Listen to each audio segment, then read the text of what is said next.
To perform the archer rotation, begin with an upright stance, good postural alignment, and your feet slightly wider than shoulder width apart. This motion will challenge your mobility and your coordination.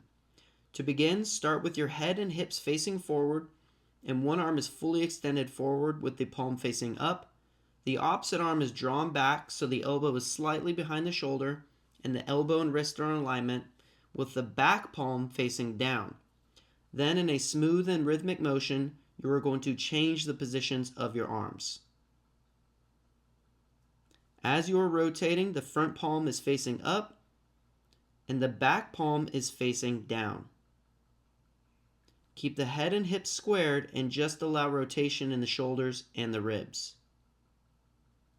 Quick note on breathing, you want to move slow enough so that you have time to take a full breath for each rep. That means as your arms are moving, you will exhale and inhale. Exhale, inhale. Exhale, inhale. Exhale, inhale.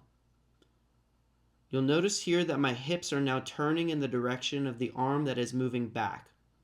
Again, you want to focus on your head and hips staying squared and facing forward, and just allow the rotation to come from the shoulders and the ribs. Now you see I've fixed my position. This may seem like a subtle nuance, but it's important to be able to disassociate your rib cage from your hips.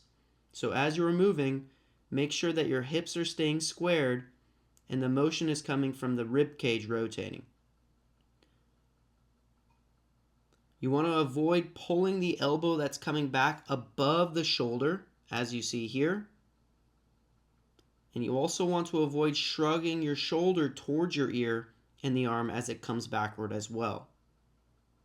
Make sure that the arm that is traveling backwards stays in alignment with the wrist. Again, you can see I'm rotating my ribs in the direction of the back arm, but my hips and head are staying facing forward. Now, a quick view from the side.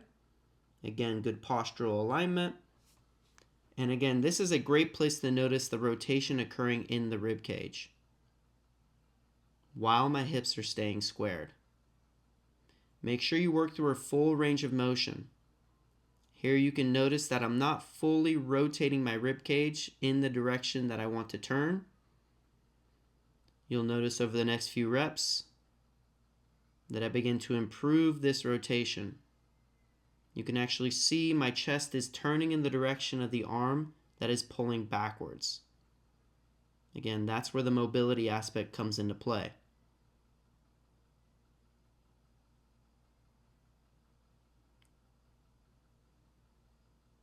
Now you can see again that my head and my hips are turning. Fixing the position on this next rep here.